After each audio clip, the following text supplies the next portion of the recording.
संसार के लिए हो, ये जिंदगी हो लेकिन, ये जिंदगी हो लेकिन उपकार के लिए हो। भगवान मेरा जीवन संसार के लिए हो।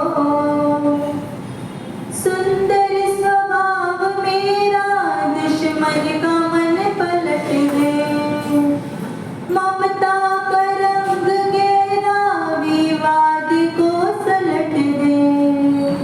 कोई देखते ही कह दे तुम प्यार के लिए हो, कोई देखते ही कह दे तुम प्यार के लिए हो। ये जिंदगी हो लेकिन, ये जिंदगी हो लेकिन उपकार के लिए हो। भगवान मेरा जीवन संसार के लिए हो। हम में विवेक जागे, हम धर्म को न भूलें, सुख दुख के फैसले पर हम सत्य को कबूलें।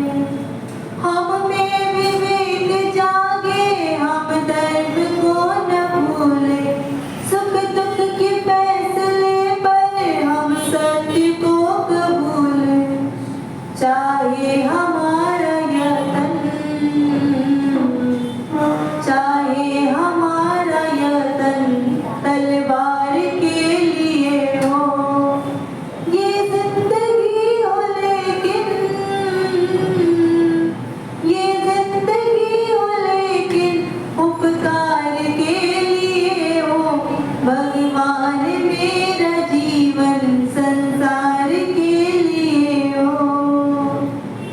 वाणी शरीर मन से संसार का भला हो, और शक्ति शुद्धि धन से परमार्थ की कला हो। वाणी शरीर मन से संसार का भला हो, और शक्ति बुद्धि धन से परमार्थ की कला हो। सारी हमारी रिद्धि, सारी हमारी रिद्धि उपहार के लिए हो। ये जिंदगी हो लेकिन, ये जिंदगी हो लेकिन उपकार के लिए हो। भगवान मेरा जीवन संसार के लिए हो। जन सेवा की लगन में हो स्वार्थ का विलोपन, सपनों में ना सताए संसार का प्रलोभन।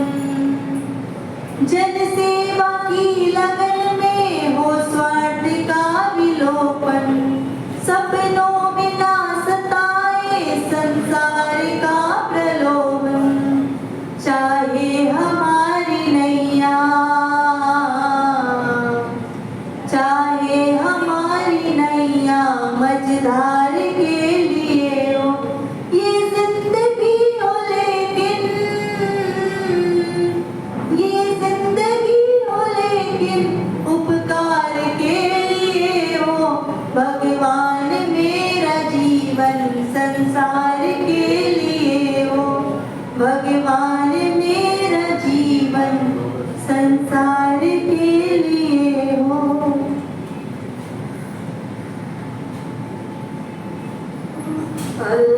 अल्पश्रुतं श्रुतवतां परिहासधाम, त्वद्भक्तिरेव मुखरी कुरुते बलान्मा। यकोकिलः किलमदो मधुरं विरोधे, तच्चा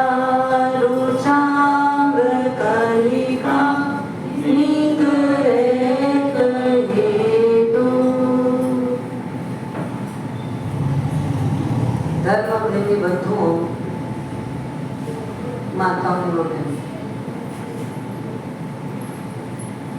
45 आगमों में 11 अंग सूत्र। कितने नाम याद हो गए? 7 याद हो गए। पहला, दूसरा, अच्छे से बोलो, नाश्ता नहीं किए? हाँ, सूयगणांग, सुई सुई नहीं,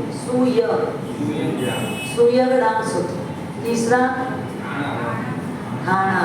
चौथा, समवायाम। पांचवा, दूसरा नाम इसका व्याख्या प्रज्ञप्ति, उसी को विवाह पद्धति बोला जाए। छठवां, बोलो, आपको कोई याद नहीं है? याद करना पड़ेगा, इसके लिए एग्जाम होगी। हाँ, 45 आगम का नाम लिखने के लिए दिया जाएगा, है ना?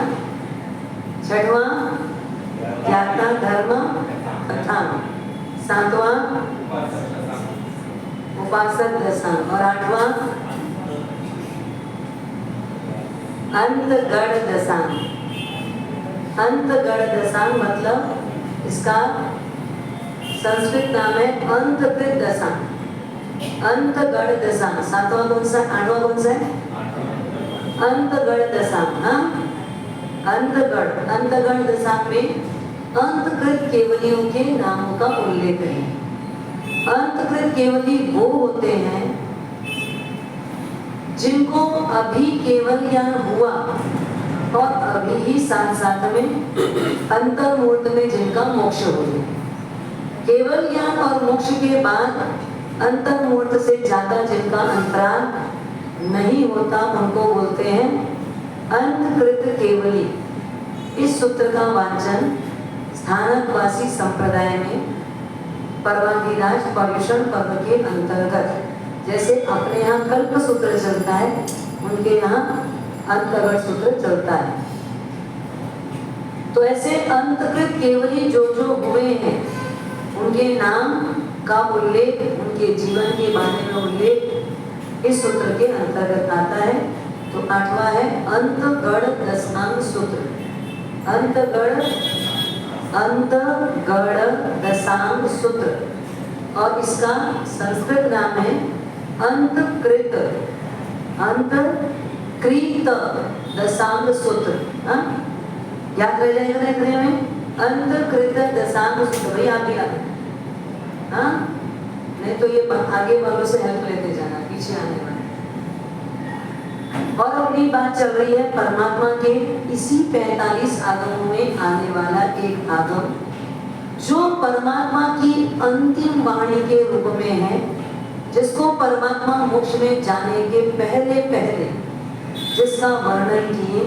कार्तिक वदी अमावस्या की रात को भगवान का मोक्ष हुआ, तो समझ लो कार्तिक वदी अमावस्या के दिन, दीपावली के दिन जिस पर परमात्मा ने विवेचन किया है, उस सूत्र का नाम रखा गया उत्तराध्ययन सूत्र।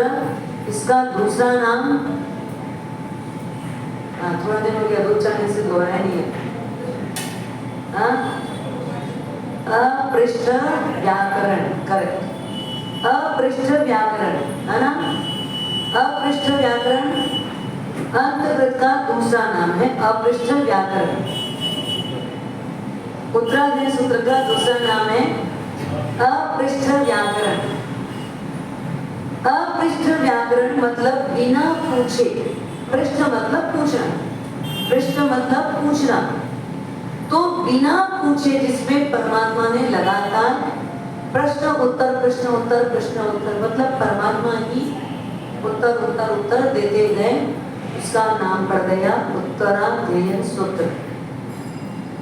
ऐसे सूत्र का पहला अध्याय विनय सूत्र और दूसरा अध्याय है परिसह। परिसह अध्ययन, क्या सहन करना? भूख और प्यास, ठंडी और गर्मी, चाहे कितने भी मच्छर काटे, हाँ, कितना भी कोई आक्रोश करे, कोई वध कर दे, कहीं मांगने के लिए, गुरु भवन गोचरी के लिए जाते हैं ना गोचरी के लिए, तो जाना और मांग के लाना, कभी कभी किसी को संकोच भी होता है, कैसे जाए, किस प्रकार जाए, कोई क्या बोल देगा, कोई क्या सोचेगा। पर ये भी एक प्रकार का परिसह है, ये भी एक प्रकार का परिसह है कि किसी के, अच्छा रोज रोज नए नए घर जाना, गुरु भवन को एक गांव में तो रहते नहीं, हाँ एक गांव में तो निवास करते नहीं, सिर्फ 4 महीना चातुर्मास में ही एक गांव में निवास होता है, बाकी तो वो विहार करते जाते हैं, नौकल्पी विहार वाले होते हैं और ज्यादा विहार भी चलता रहता है आजकल। पर गुरु भगवान को रोज नया घर, नई जगह, उस व्यक्ति की मानसिकता क्या है, देने के भाव कितने हैं, लक्ष्य कैसा है, सब लोग उलट भाव से ही देंगे, जरूरी है क्या? हाँ? सब एकदम खूब उल्लास भाव से ही गोचरी पानी बहराएंगे, जरूरी है क्या? कोई तो फिर मांगने आ गए, कोई क्या बोल सकता है, फिर मांगने आ गए। अरे बहुत प्रकार के लोग मिलते हैं, ये संसार है। आप हमारी बात क्या बोलते हो, आप अपने घर में अपनी घर की स्थिति देखो ना, आप अपने घर में अपने घर की स्वयं की स्थिति देखो। हाँ, गुरु भगवान तो दूसरे हैं, आपने जिन बच्चों को जन्म दिया वो आपकी परवरिश में ही आपके साथ जो व्यवहार करते हैं, उससे आपको समझ में आ सकता है कि ये जमाना है।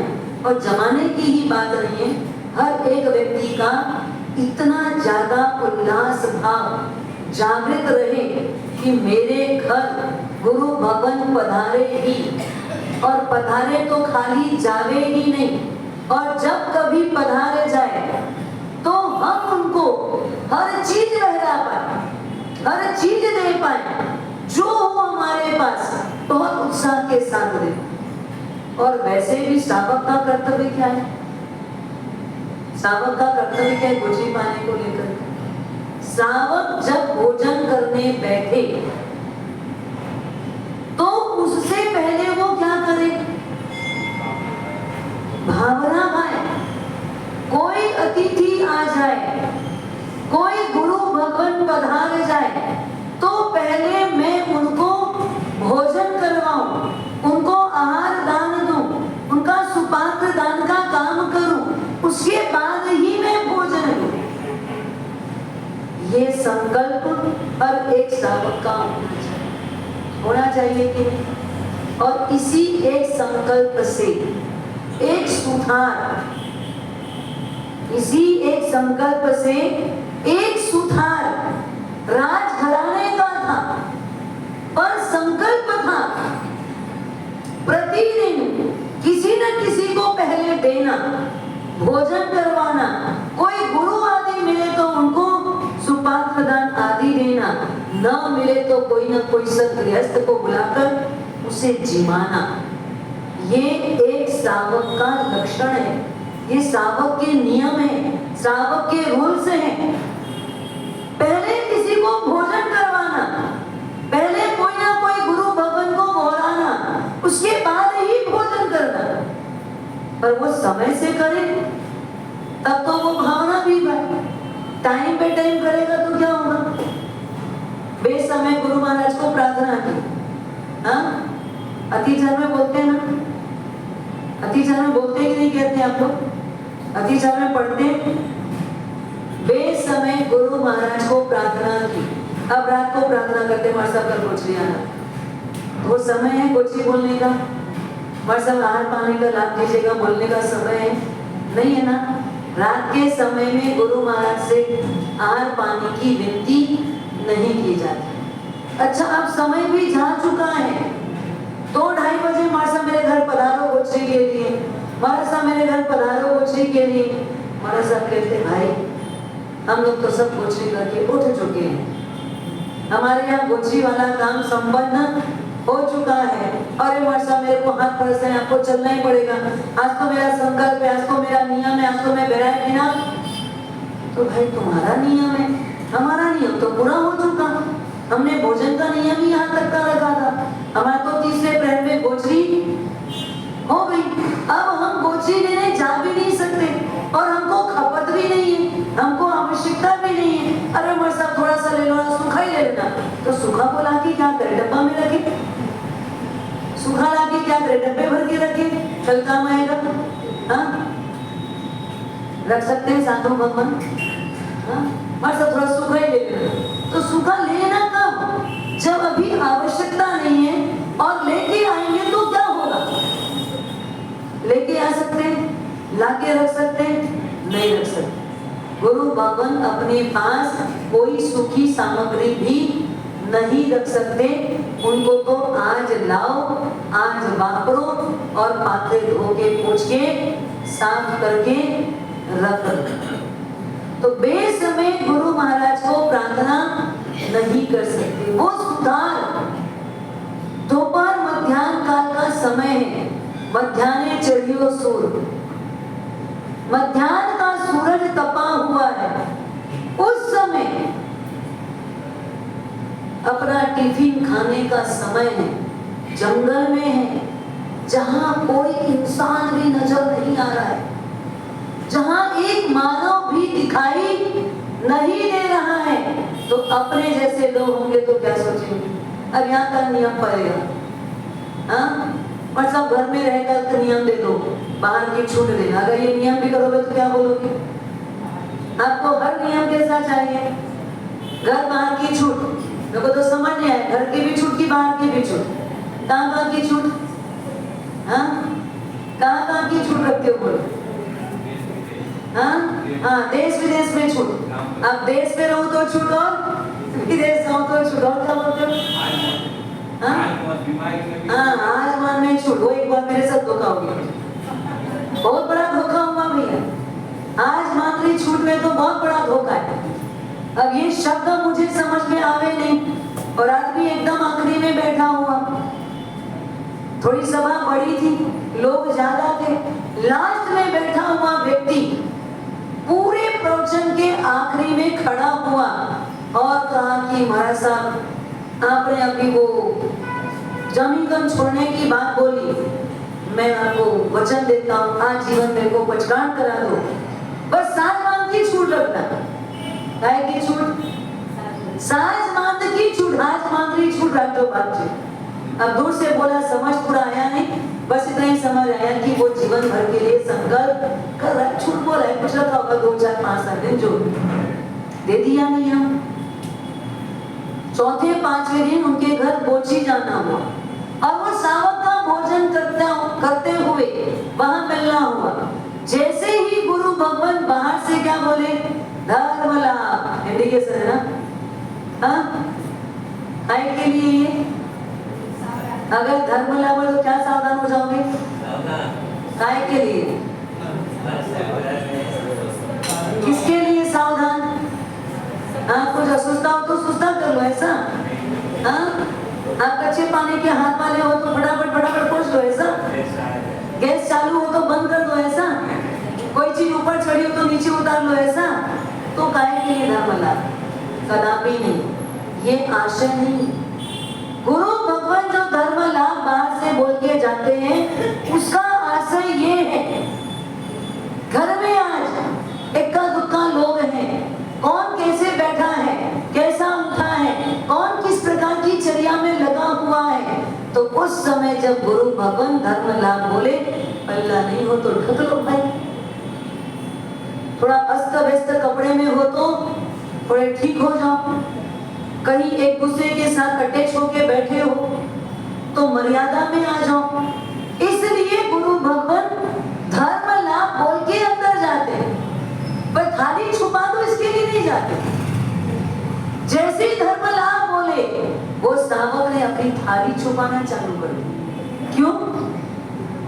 क्या गुरु भगवान थाली से झपटा मार के ले जाते? कुछ आपकी थाली से चुरा के ले जाएंगे? आपकी थाली की गरम गरम रोटी वो लेके जाने वाले हैं क्या? क्यों छुपा रहे हो भाई थाली? कुछ नहीं बाकी, ऐसा करते थाली पीछे करता जाए। क्या हुआ भैया, थाली छुपा क्यों रहे हो? नहीं बाकी कुछ नहीं, आप पधारो, अंदर पधारो, आप गोचरी लेने आने वाले। कैसा होता है, जितना कोई न बोलता है ना उतना ज्यादा उस पर रिसर्च हो जाए। अब ना देखते हुए भी थाली दिख गई, थाली दिखी तो उसमें क्या था, कच्चा प्याज था, कच्चा प्याज। आप ही ने तो 5-6 दिन पहले सभा में संकल्प किया था क्या, चेहरा तो ऐसे दिख रहा हमको, क्योंकि दूर बैठे एकदम क्लियर नहीं था। बोले हाँ बाप जी मैंने ही लिया था नियम, बहुत बहुत अनुमोदना आपकी की गई। हाँ बोले मैंने ही लिया था नियम। कब तक का नियम था भैया, हमेशा के लिए। आपकी थाली में अभी प्याज क्यों, बाप जी मैं तो आपको क्लियर बोल के लिया हूं। क्या बोल के लियो, साज मांद में छूट। साज लो मतलब कहीं हुए भाई, आज आजा रहे मतलब स्वस्थ रहे तो छूट, और बीमार रहो तो छूट। तीसरी कंडीशन कौन सी आएगी, लकड़ी वाली।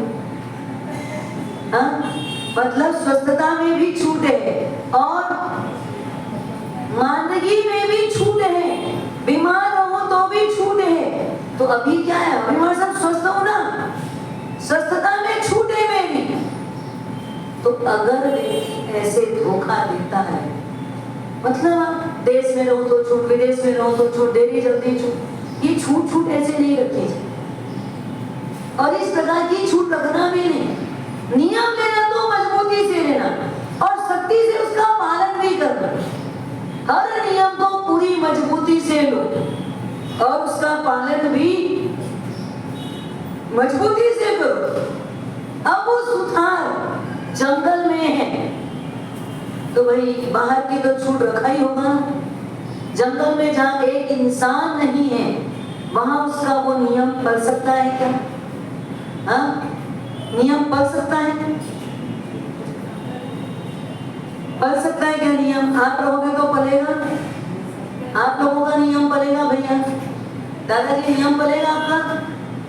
हाँ, पीछे लास्ट चेयर नियम पलेगा। अगर हमने नियम लिया है बिना गोचरी बहराए या बिना किसी गृहस्थ को भोजन करवाए मैं भोजन ना करूं, ऐसा अगर आपने नियम लिया तो वो नियम घर में रहो तो शायद पल जाए, पर बाहर जाओ तो पलेगा क्या?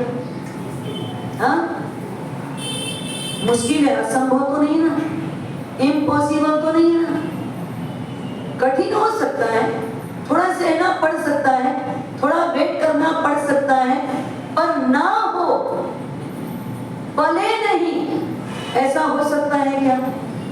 नियम करेंगे तो पलेगा, नियम करेंगे तो पलेगा, नियम ना करेंगे तो सारे नियम पलते हैं। थोड़ी परीक्षा हो सकती है, थोड़ी एग्जाम होनी भी चाहिए, तब तो पता लगेगा कि हमने नियम पाला है। एकदम सहज होता जाए तो रोज एक सागर में को जिमा सकोगे? बाप जी इसके लिए एक अच्छा दोहा बना, आपको पता है, एक स्लोगन बना है इस पर, पैसों मारो परमेश्वर, पत्नी मारी गुरु, बच्चा मारा साक्रमिक, भक्ति किसकी करूं? हाँ, पैसों मारो परमेश्वर। ये महावीर स्वामी गौड़ी पाशाह जी की पूजा करने की जरूरत नहीं है। हम तो रोज पुजारी किसके हैं? रोज पूजा किसके करते हैं? किसकी करते हैं? हम रोज पूजा किसकी करते हैं? बस पैसा ही मेरा परमेश्वर है, हम लक्ष्मी के पुजारी हैं, उसी के दास हैं, और पता नहीं ये लक्ष्मी का, हाँ बहुत चंचल लक्ष्मी है, ये हाथ का मैल है, ये लक्ष्मी के ऊपर ज्यादा विश्वास करके बैठना मत, ये लक्ष्मी बहुत चंचल है। अपने यहाँ पर कहा जाता है, एक बार छाड़ा सेठ का नाम सुना है? छाड़ा नाम के सेठ थे, वो सेठ जी को रात में लक्ष्मी देवी ने आकर स्वप्न में संकेत किया कि सेठ जी जाग जाओ, 3 दिन के बाद मैं जाने वाली, 3 दिन के बाद मैं जाने वाली हूँ। संकेत मिल गया। क्या करोगे अगर आपको ऐसा कोई बताएगा तो? हाँ, धन को सारा बैंक में ले जाके रखो, फिर लक्ष्मी कहाँ से जाएगी? जा सकेगी? बैंक से तो कहाँ जाएगी? हाँ, आप अपना सारा धन क्या करोगे? बैंक के लॉकर में रख दोगे, और फिर होगा तो क्या करोगे? थोड़ा जमीन खोद करके, खड्डा करके, उसमें डाल के मिट्टी लगा दोगे, यहाँ से भी निकल नहीं पाएगी। कुछ धन को क्या करोगे? थोड़ा 2-4 मकान लेके इन्वेस्टमेंट कर दोगे, थोड़ा व्यापार में ऐसा सामान लेने के लिए खरीद लोगे, पर कहीं आपका मन ये करेगा इसको ज्यादा से ज्यादा सुकृत में लगा दो? हाँ, करेगा ऐसा मन? तत्काल, तुरंत, इमीडिएट अगर आपको कोई लाभदायक हो सकता है, जहां से किसी भी हालत में लक्ष्मी आपसे दूर जा नहीं सकती, ऐसा कोई स्थान है तो मात्र और मात्र धर्म स्थान, मात्र और मात्र धर्म स्थान है। पर आपको सबसे आखिर में धर्म स्थान याद आता है। आपको धर्म स्थान कब याद आता है? हाँ, जब कुछ ना बचे तब। अब क्या चढ़ाऊं भगवान तेरे को? हाँ, तब तो कुछ चढ़ाया नहीं, और अब रोज रोता है, रोज आंसू बहाता है, क्या चढ़ाऊं? मेरे पास तो तुझे देने के लायक कुछ है नहीं, जो है वो ही दे देता है। अब रोने से कुछ नहीं होगा। अभी भी आंसू है, ये आंसू ही चढ़ा दे। अब भी आंसू है तो आंसू ही चढ़ाने आ। अब तो तेरी किस्मत को जगाने आ जा। छाड़ा सेठ को रात में स्वप्न आया। छाड़ा सेठ सुबह उठे और अपना सारा धन घर के बाहर इकट्ठा किया, और इकट्ठा करके क्या किया? इकट्ठा करके क्या किया? दान, दे दो दे दो दे दो दे दो, सबको बांटना चालू किया। जितना धर्माने लगाना सब लगाते गए, जहां जहां जिस जिस क्षेत्र में आवश्यकता थी हर क्षेत्र में लगाया। 3 दिन में अपना घर स्वयं खाली कर दिए। शाम को दाल और चावल की पोटली थी, उसको भी शाम के भोजन में एंड कर दिया। अब घर पे कुछ भी नहीं है। ये भी एक पागलपंथी है कि नहीं? आपके शब्दों में क्या है? हाँ, ये भी एक पागलपना है ना। अरे कोई ऐसे लक्ष्मी को थोड़ी कोई निकालते, पूजा करता, पाठ करता, कोई पंडित को जाके पूछता, कोई माला जाप करता, बहुत सारे तरीके, बहुत सारे उपाय हैं, पर छाड़ा सेठ ने उसमें से कुछ भी नहीं किया, कुछ भी नहीं किया। सारा धन 3 दिन में दान पुण्य कर दिया, 7 क्षेत्रों में दे दिया, और तीसरे दिन रात को चैन की नींद से। कैसी नींद? चैन की नींद की बेचैन की नींद? हाँ, चैन नहीं है गले में, आप गले में चैन नहीं है, नींद कैसी आएगी? हाँ, कैसी आएगी? बोलो तो सही। बात ये अनुभव करना पड़ेगा इसका तो। हाँ, अनुभव करना पड़ेगा। चैन की नींद आएगी कि बेचैनी की नींद आएगी? कल क्या होगा? सुबह उठेंगे तो खाएंगे क्या? कल का दिन कैसे चलेगा? कुछ चिंता होगी कि नहीं होगी? कोई चिंता नहीं। जो आज तक दिया है वो कल भी देगा, जो अब तक दिया है वो कल भी देगा। मैं क्यों करूं चिंता? आज तक मैंने चिंता नहीं की, उसने चिंता की है, तभी मेरा गुजारा हुआ है, और आज भी चिंता वही करेगा। मुझे चिंता करने की कोई जरूरत नहीं है। ऐसा चिंतन चलेगा। रात को एकदम गहरी नींद में सोए हैं छाड़ा सेठ, और मध्य रात्रि में फिर आ गई लक्ष्मी देवी। सेठ जी जागो। सेठ जी जाके जाओ। जाके सर क्या बोला? अच्छा जा रहे हो तो जाओ, लक्ष्मी जी बोली नहीं नहीं, मैं नहीं जाने वाली हूं। नहीं नहीं, आपको तो जाना ही ना, जाओ। अब मैं जा नहीं सकती, तो मैंने तो आपके लिए कुछ बचाया ही नहीं। तुम बचाओ या ना बचाओ, मैं अब आपका घर छोड़ के जा नहीं सकती, क्योंकि मैं पुण्य से बंधी हुई हूं। जब तक मेरा पुण्य नामक भाई आपके घर रहेगा, तब तक मैं तुम्हारे घर को छोड़ के, तुम तो 3 दिन पहले आके बोल के गए, तो तुम्हारा 3 दिन में पुण्य खत्म हो रहा था, इसलिए मैंने तुमको सावधान किया। अब तुमने इतना पुण्य एकत्रित कर लिया है, अब मैं तुम्हारा दरवाजा छोड़ के जाऊंगी नहीं। तुम धक्का देके निकालोगे तो भी मैं निकलूंगी। अपने ही आप दूसरे दिन वापस नई दिनचर्या शुभारंभ हुई, नए सिरे से सारा काम हुआ, और देखते देखते पलक झपकते झपकते उनका जीवन वापस वैसा ही, जैसा पहले था वैसा काम कैसा हो। तो देना कैसा कैसा, तुरंत दान, क्या बोलते हैं, तुरंत दान। ओ, ये पता है सेंटेंस है ना, बड़ा पुण्य छोटा पुण्य नहीं, तुरंत दान महापुण्य। कभी भी कोई भी प्रकार का कर्जा तो माथे में रखना ही नहीं, कर्जा तो माथे में रखना ही नहीं। एक दिन का भी अगर कर्जा रहा तो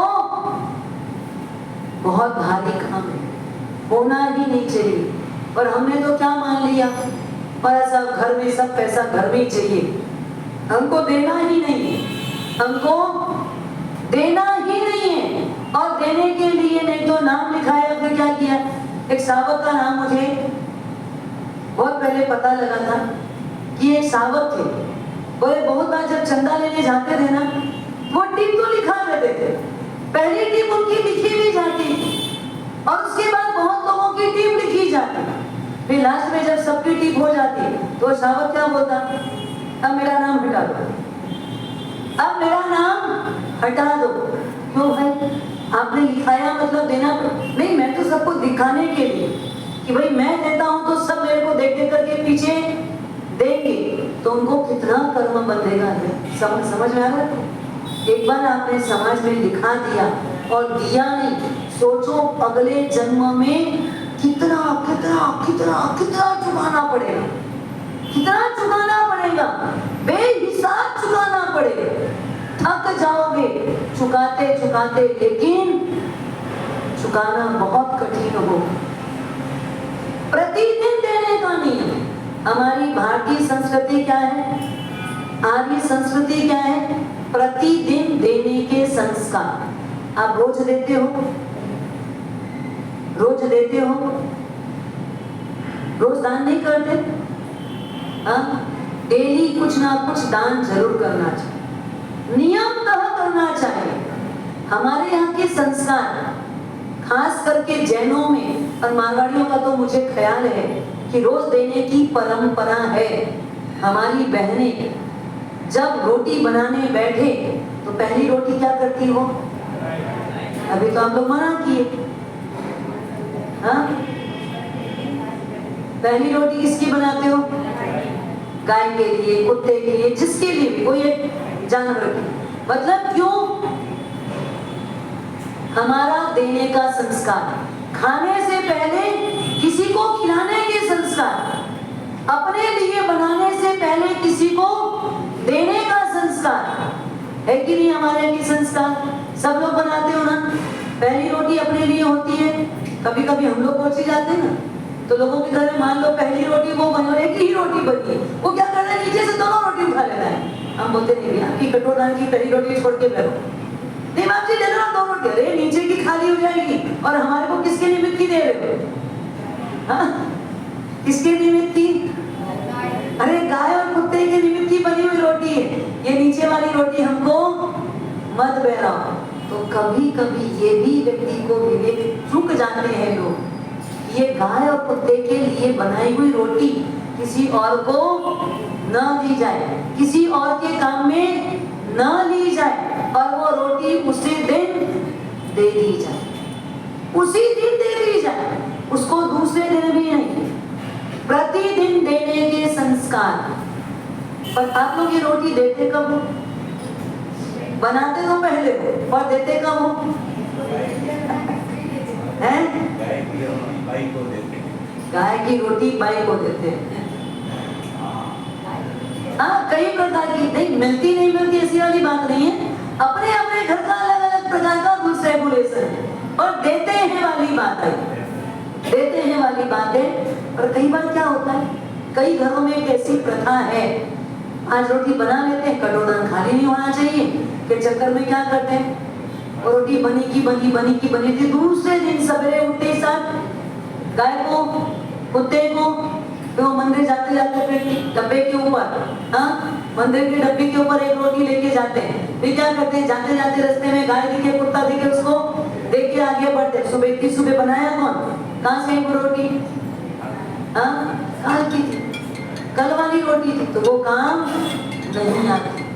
बिना दिए सोना ही नहीं, रोज कुछ ना कुछ दो, कुछ नहीं होता, भंडार में भी डाला है, वो भी दान है, परमात्मा के भंडार में डाला, वो भी क्या है, दान है। मंदिर में आए तो क्या करोगे, अब घर में रोटी तो एक बनती, सदस्य 4 है, तो देगा कौन, कोई एक ही व्यक्ति देगा कि चारों हाथ लगा लेते, हाँ, जैसे कभी कभी परमात्मा का पक्षाघात अगर होता है ना, तो क्या करते हैं, पीछे वाले सब एक दूसरे के हाथ में हाथ लगा लेते हैं, हाथ में हाथ लगा लेते हैं, स्वयं कलश लेकर के पक्षान हो गया, कोई बात नहीं, हाथ लगाने न चलेगा, हाँ, गोची पहनाते तो भी ऐसे ही करते हैं। और हमारे भाई लोग ज्यादातर डरते हैं, भाई लोग गोची पहनाने में ज्यादातर डरते हैं। और कुछ तो क्या है, अगर दुकान में है तो ऊपर चढ़ते ही नहीं, अगर मान लो बाहर अंदर घर दुकान हो, ऊपर नीचे घर दुकान, तो बहुत लोग चढ़ते ही नहीं, हमारे साथ में ऊपर गृहिणी है और आ देगी, हाँ, और अगर जमाई रह जाएगा तो चढ़ोगे कि नहीं चढ़ोगे, नहीं चढ़ेंगे तो हमारे साथ तो यम बन जाएगा, वो जम का रूप ले लेगा, तो उनके साथ तो हमको चढ़ना ही पड़ता है। बिना दिए भोजन से पहले किसी न किसी को खिला करके फिर ही भोजन करना, किसी न किसी को भोजन करा करके ही फिर भोजन करना। सुथार जंगल में बाट देख रहा है, इधर उधर यहाँ वहाँ चारों ओर दृष्टि दौड़ा रहा है, दूर दूर तक देखा, उसे कोई दिखाई नहीं दे रहा है। भोजन का समय है, भूख भी लग गई है, पर नियम है तो बिना भोजन करवाए तो नहीं करो। थोड़ी देर बैठा वृक्ष की छाया में, शायद अब कोई आ जाए, शायद अब कोई आ जाए, और ऐसा करते करते फिर उठा, थोड़ा दूर आगे गया, दूर दूर तक नजर दौड़ाया, दूर से ऐसा लगा कोई आ तो रहा है, कोई आ तो रहा है, थोड़ा देखता रहा, देखते देखते वो थोड़ा नजदीक आए तो लगा हाँ कोई तो आ रहा, थोड़ा और नजदीक आए तो लगा ये तो कोई सन्यासी दिखते, थोड़ा और नजदीक आए, अरे ये तो साधु ही है, थोड़ा और नजदीक आए, अरे ये तो जैन साधु है। जैन साधु को देखते ही साधु के और भावों में उल्लास जागृत हुआ।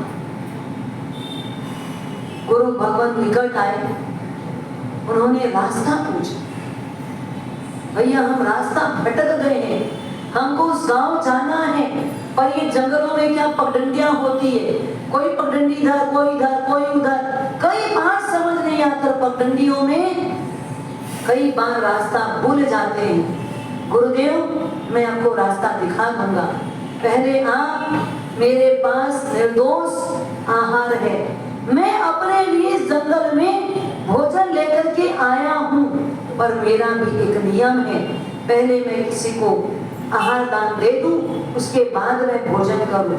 तो गुरुदेव आप मुझे पहले लाभ दें। और उस समय वो सुथार इतने भावोल्लास के साथ आहार आहार दान दिया और उस आहार दान लेकर के, आहार ग्रहण करके उन साधु भगवंतों ने भी आहार स्वीकार किया। उसके पश्चात उसे थोड़ा धर्म उपदेश दिया। अगर आपसे हमने आहार लिया है, आपका हमने नमक खाया है और नमक ना चुकाएं तो क्या कहलाएंगे? हाँ, क्या कहलाते हैं भैया? हाँ, क्या कहलाएंगे? नमक हराम। जो नमक खाए और न चुकाए तो नमक हराम कहलाते हैं। तो इसलिए किसी भी व्यक्ति का कभी भी नमक खाओ तो उसका ऋण जरूर अपने सिर पर रखो। मुझे उनका ऋण उतारना है, मुझे ऋण मुक्त होना है, मुझे इनके ऋण से कभी न कभी छूटना है। तो वापस प्रति बदले वैसा कुछ कार्य करके गुरु भगवंत ने उनसे आहार लिया। प्रति बदले में उसने कहा है मैं मार्ग दिखाऊंगा, आपको रास्ता बताऊंगा। गुरु महाराज ने भी इस सुधार को रास्ता बताया। कहाँ जाने का? ये रास्ता सुधार द्रव्य रास्ता बताएगा और गुरु भगवंत ने उस सुधार को भाव रास्ता बताया, भाव मार्ग बताया, मोक्ष में जाने का रास्ता। सम्यक श्रद्धा, सच्ची श्रद्धा, देव गुरु धर्म के प्रति निष्ठा, उसकी सत्कार्य की अनुमोदना इत्यादि को श्रवण करके उस सुधार ने वहां सम्यक दर्शन को प्राप्त किया। कौन था वो सुधार? नय सार। वो ही आगे चल के क्या बने? परम पिता भगवान महावीर। कहां से चालू की उन्होंने अपनी जीवनी? ये जीवन का विकास का क्रम कहां से चालू हुआ? एक आहार दान देने से। कहां से शुरू हुआ है? आहार दान देने से। आदिनाथ भगवान ने भी सम्यक दर्शन का उपार्जन आहार दान से ही किया। क्या बहराया था? घी। कैसे बहराया था? छोटे से चम्मच से बहराया था।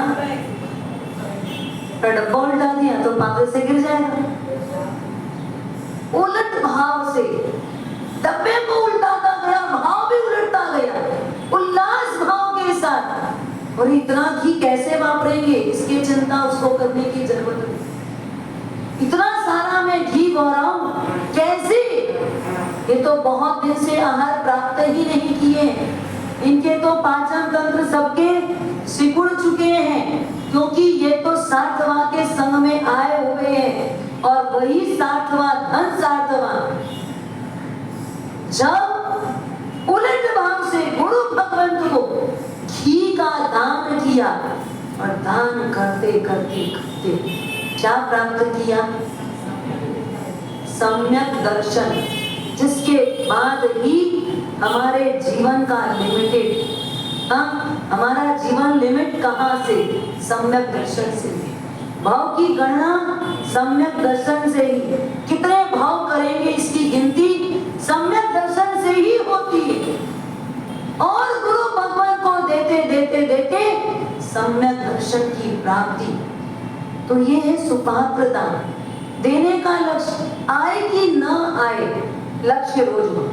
संकल्प ऐसा कर, भावना तो रोज खाने की, और गुरु भगवान ना मिले तो गृहस्थ तो कोई ना कोई मिल ही जाएगा। गृहस्थ तो कोई ना कोई मिलेगा। एक गृहस्थ को रोज जिमा करके ही भोजन करना। पुण्य श्रावक कितना था उनके पास? कितना धन था? दिल कैसा था? आपकी दृष्टि में वो गरीब हो सकते हैं, आपकी दृष्टि में वो गरीब हो सकते हैं, पर वास्तव में वो अमीर थे। गरीब कौन और अमीर कौन? आपको इसकी व्याख्या पता है? गरीब और अमीर की व्याख्या पता है? गरीब कौन? जिसके पास दिल ना हो। जिसके पास दिल ना हो, खाली बिल ही लेता हो, दिल ना हो और बिल ही लेता हो, वो वास्तव में क्या है? गरीब है। और अमीर यानी क्या? बिल ले या ना ले, पर दिल जिसका विशाल है, वो कभी गिनती नहीं करता, वो कभी सोचता नहीं, कभी हिसाब लगाता नहीं। आज है तो क्या करूं? दे दूं, जितना है उतना दे दूं, जैसा है वैसा दे दूं, जब मिल जाए तब दे दूं। आज अगर कमाया है तो आज भी आज लगा दो, जितना मिला है उतना लगा दो। वास्तव में वो कौन है अमीर? आपके शब्दों में अमीर है? ऐसा इसको तो बिल्कुल समझ ही नहीं है। आज अगर इसको 1 लाख की प्रॉफिट हुई है, 1 लाख का अगर आज इसकी लॉटरी खुली है, उसने सबसे पहले क्या किया? सबसे पहले क्या किया? 1 लाख की लॉटरी खुली और सीधा कहाँ गया? महावीर स्वामी जैन देरासर गया और वहां जाकर के कार्यालय में बोला, आज मेरा 1 लाख का रसीद निकाल, चातुर्मास फंड में मेरा नाम ले। अचानक 1 लाख रुपए, भैया क्या करूं? आज मेरी लॉटरी खुली है तो 1 लाख कहाँ लगा दूं? दरवाजे लगा दूं। अभी तत्काल काम चालू है, तत्काल इसमें लाभ चालू है। मैं पूरा चातुर्मास करवा पाऊंगा कि नहीं? अपने अकेले के दम पे एक चातुर्मास में किसी मुनि भगवत का, किसी गुरु भगवत का करवा पाऊंगा या नहीं? लेकिन कम से कम फूल नहीं तो पंखुड़ी भी चढ़ाऊंगा, तो क्या होगा? मुझे उसका लाभ उतना ही मिल जाएगा। तो आज मुझे मिला तो मुझे क्या करना है?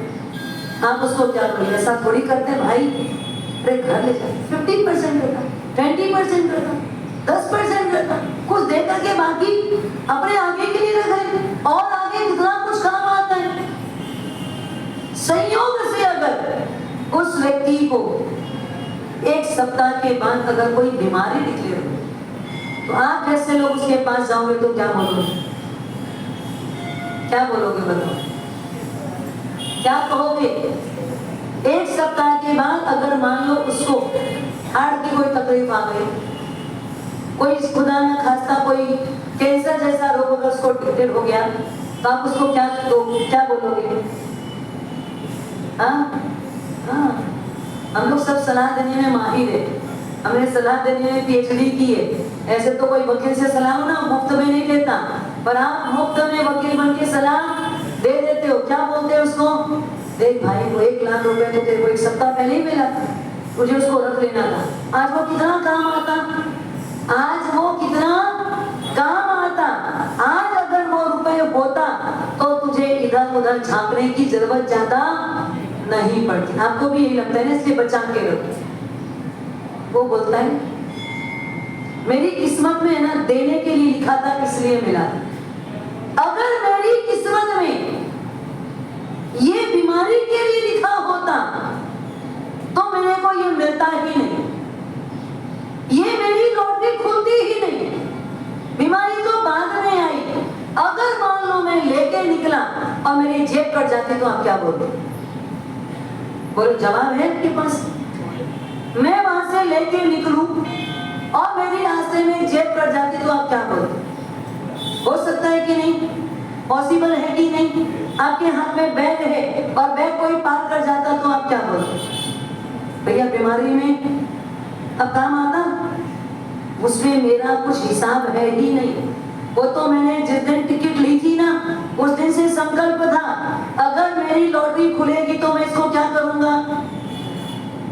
अच्छे कार्य में ही लगाऊंगा। तो जैसे लॉटरी खुल गई तो मैंने इसे अच्छे कार्य में लगा दी। बीमारी आनी है, आ गई, भगवान जो चाहेगा वो काम होगा। अगर मेरे को जीना होगा, मेरे शरीर को साता मिलने वाली होगी, तो इसका भी उपचार मेरा होगा और उसके लिए भी सारे रास्ते निकलेंगे और निकलते हैं। आज तक किसी का रास्ता नहीं निकला, ऐसा आपको कोई नहीं मिले। कुछ ना कुछ कहीं ना कहीं से रास्ते निकलते जाते हैं। और नहीं होगा तो क्या होगा? मेरी घरवाली के 4 चूड़ियां मैं बेच दूं, और क्या हो, चूड़ियां तो क्या है वैसे भी, ये शरीर की शोभा थोड़ी है, ये कंगन ये हाथ की शोभा के लिए नहीं, ये तो कंगन परमात्मा को समर्पित करने में शोभा। वास्तव में उसके अंदर में ये आवाज उठती है। तो आप गलत सलाह कभी किसी को मत देना, अरे ये तो ऐसे समय में काम आता, तुमने व्यर्थ का दान दे दिया। एक तो वो दिया और ऊपर से आप क्या कर रहे हो, कर्म आप बांध लो, वो दे दिया, उसके बाद कर्म बंधन ना तो आपने दिया, ना आपको उसने पूछा, ना उसमें आपकी हिस्सेदारी, ना भागीदारी, और ऊपर से आप क्या कर रहे हो, कर्म का बंधन कर रहे हो कि आपको आगे आने वाले जन्मों में न देने का सामान मिलेगा और न कोई आपको देने वाला, आपके पास देने के लिए सामान भी नहीं होगा और आपको कोई दे, और आपको कोई दे ये भी नहीं हो, ना आपको देने वाला मिलेगा और ना आप देने वाले बनो। ऐसा कर्म आपको चाहिए? ऐसे कर्म का बंधन चाहिए? नहीं चाहिए ना? क्या करना चाहिए? साधर्मिक भक्ति रोज की। अब गुरु भगवान कोशी लेने आ जाए, अनायास आ जाए, कोई भी दिन आ जाए, कभी भी आ जाए। महाराज साहब मेरा 15 दिन से रोज वेट कर रही थी, रोज खाना जल्दी बना भी लेती थी, खाना बनाने के बाद रोज देखती थी शायद आज महाराज साहब आ जाएंगे, शायद आज महाराज साहब आ जाएंगे, और महाराज साहब आज ही मैं लेट हो गई और आज ही आप पर होता है कि नहीं? ऐसा भी कई बार होता है ना। बाकी भावना में क्या होता है, ओट आ जाती है, आप भावना भाते भाते थक जाते हो। 15 दिन से देवरी महाराज साहब आते तो नहीं है, आज अब दूसरा काम कर लेते हैं। आपकी भावना क्या हुई, कहीं ना कहीं आकर के रुक गई। ये भावना को रोकना नहीं है, भावना तो रोज खाने की है, डेली करने की है, बिना ब्रेक के करने की है। घर रहो या होटल में भी जिनमें कभी चले गए बाय चांस, वैसे तो श्रावक को भी होटल का खाना पर कभी खाना पड़ जाए, शुद्ध जगह दे, कभी कोई भोजनशाला में जिनमें चले जाओ, वहां तो बहुत जल्दी साधर्मिक भक्ति मिलेगी, मिलेगी कि नहीं मिलेगी? कभी कोई भोजनशाला में जिनमें चले गए, वहां साधर्मिक भक्ति का अवसर मिल सकता है कि नहीं? बहुत इजी मिलेगा। वहां जितने लोग भोजन करने के लिए आते हैं, बोलो भाई आज एक जन का भोजन मेरी तरफ से हो, और जैसे कोई व्यक्ति आया उसको आप पास पहले दे दो, ये मेरी तरफ से भोजन। हो सकता है कि नहीं? पॉसिबल है ना? कितना पॉसिबल है? मतलब आप लोगों के लिए बहुत ज्यादा इजी है, पर आप उसको करते नहीं हो डेली रूटीन में। और गुरु भगवान को आहार दान दिए बिना कई बार भावना करते करते करते कोट आ जाए, और गुरु भगवान जब लेने जाते हैं, बात मेरी वहां से चालू है। गुरु भगवान जब कोची लेने जाए और कभी 10 घर घूमने के बाद भी कोचरी नहीं मिलती, बहुत बार ऐसा होता है, 10 घर घूम लिए कोचरी नहीं मिली, और अब देखे चलो भाई पास से पहुंचे, फिर उनको खेद होता होगा, दुख होता होगा, मन दुखी हो जाता होगा। बिल्कुल नहीं। गुरु भगवान को उस समय क्या सोचने का है, क्या सोचने का है? अगर आज नहीं मिला तो आज मेरी तपोवृत्ति हो गई। तपोवृत्ति, तपोवृत्ति का मतलब आज मेरा तप हुआ। इस बहाने न मिलने पर तब तो होगा, तब तो मैं कर पाऊंगा। तो आज मेरी तपोवृत्ति हुई। और कभी ऐसा हो जाए थोड़ा मिला है, 5 लोग वापरने वाले हैं, 2 लोगों के जितना ही मिला है, मुश्किल से 6-7 रोटी ही मिली है, तो 2 ही लोग वापर सके उतना मिला है, तो क्या करें? 2 लोग करके 3 को उपवास पचका दें, क्या करें? गुरु भगवान 5 को बैठा दे, 5 बैठ जाते हैं, थोड़ा स्वाध्याय चला, थोड़े पहले स्वाध्याय आदि कर, और स्वाध्याय में पूछ लेते आपने अब तक कौन कौन से तप कर लिए? मैंने सिद्धि तप कर लिया, मैंने मास श्रवण कर लिया, मैंने 16 उपवास कर लिया, मैंने वर्षी तप कर लिया। बड़े बड़े सारे तप तुमने कर लिए, बहुत बड़े बड़े तप कर लिए, पर कभी कोई छोटा छोटा तप किया कि नहीं किया? बस बड़ा ही तप करने का मन होता है। इस बार क्या करना है? इस बार शनि तप उठा लूं? नहीं, शनि तप तो बाद में, अभी आज कुछ तप करना है। आज एक काम करते हैं, अपन सब मिलके एक अच्छा तप करेंगे। कौन सा? उणोदरी तप करेंगे। आज कौन सा तप करना है? हाँ, ये तप तो कई बार हुआ ही नहीं, मतलब एकदम सोच के विचार के उणोदरी तप किया नहीं, तो आज अपन सबको उणोदरी तप करना है। देखो मानसिक प्लानिंग क्या बन गई? आज भूख से कम खाना है, आज थोड़ा ही खाना है। अब सबकी पूरी प्लानिंग हो गई, उसके बाद पात्रे खोले जाए। सिर्फ लाने वाले को पता है, गुरु भगवान को पता है, बाकी तीन को पता नहीं। अब उन्होंने पात्रे खोले, सबको बराबर दिया, परोसदारी हो गई, सबने आहार किया। पता है आज पेट भरा भी नहीं है और भरे जैसा भी नहीं हुआ है, पर आज तो तप है। कौन सा तप है? उणोदरी तप है। उण मतलब कम, उदर मतलब पेट को कम देना। वैसे तो उणोदरी का मतलब क्या है? भूख से 2-4 ग्लास कम खाना, पर यहाँ तो क्या है, भूख में भी कितना खाया है? 2-4 ग्लास ही खाए हैं, कोई बात नहीं। आज मानसिक प्लानिंग क्या है? कम खाना, और पूरा ये तप के रूप में अच्छा किया, आहार ले लिया। तो ये भी साधु भगवंत का तप है। और लेने जाएं तो कभी कभी संकोच होता है, कैसे जाएं, कोई क्या बोलेगा, कोई देगा या नहीं देगा, कोई समझेगा या नहीं समझेगा। तो ऐसा भी कभी कभी घटनाएं, ऐसी भी घटनाएं कभी कभी घटती है, तो साधु को उस समय अलाभ परिसह सहने का होता है। अलाभ परिसह, तो ये परिसह है। अगर कभी कोई आपको धिक्कार के भी दे दे, अब आप आए हो तो ले जाओ, कितना दूं आपको, बोलो, 2 दे दूं, 4 दे दूं, 8 दे दूं, कितना दूं? आपकी जितनी मर्जी हो उतना देना, हमको 4 से जितना नहीं जरूरत, तो ठीक है मैं 3 दे दूं, कोई बात नहीं, आपकी जितनी अनुकूलता हो।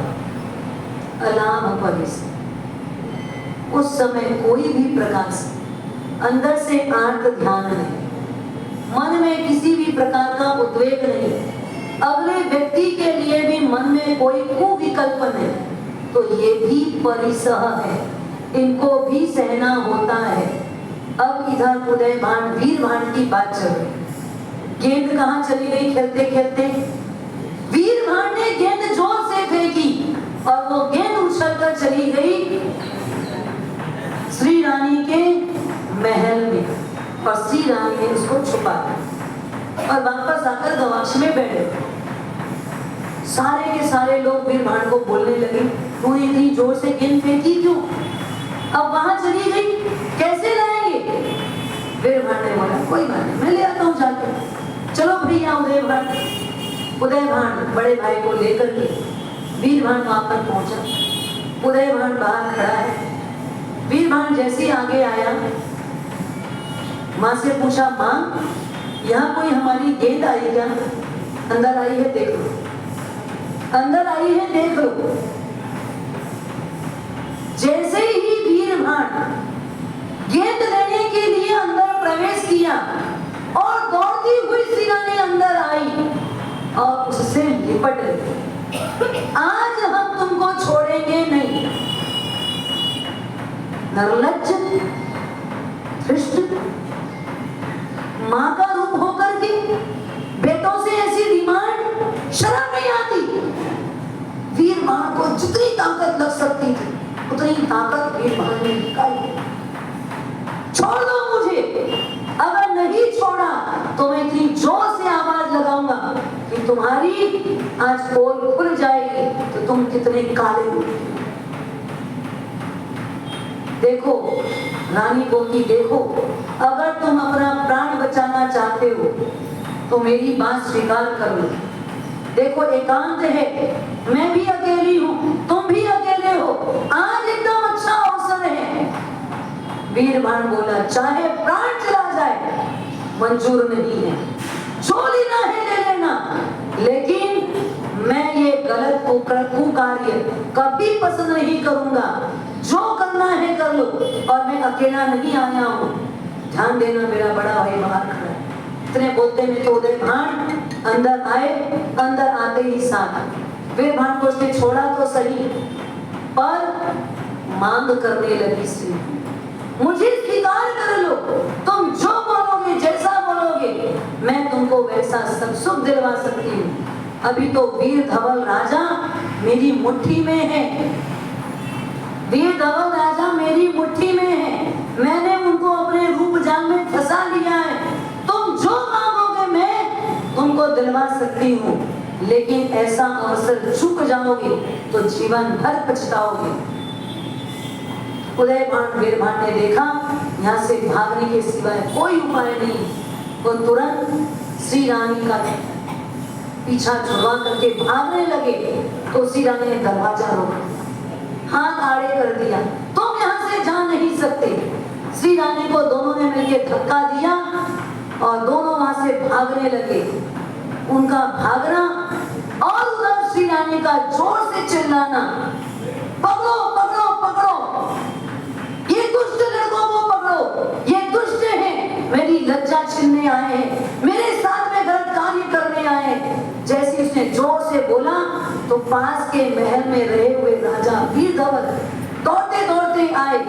इधर उनका दौड़ते हुए आना, उदयभान वीरभान का भागना, ये वीर धवल की आंखों से दिखा, और उदयभान वीरभान ने भी देखा पिताजी आए हैं, उनको पता था अब ये क्रिया चरित्र चलेगा।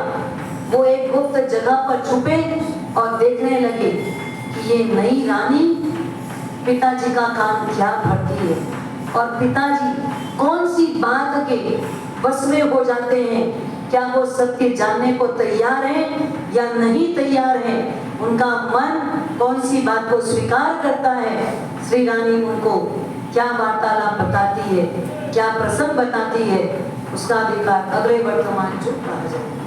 अहो अहो श्री सद्गुरु करुणा सिंधु अपार, आपा हमारे पर प्रभु करो, अहो अहो उपकार, जे स्वरूप समझा बिना आयो दुख अनंत, समझा व्युति पद नमो श्री सद्गुरु भगवान, परम पुरुष प्रभु सद्गुरु, परम ज्ञान सुख धाम, जेहने आप्यु भाननी, तेहने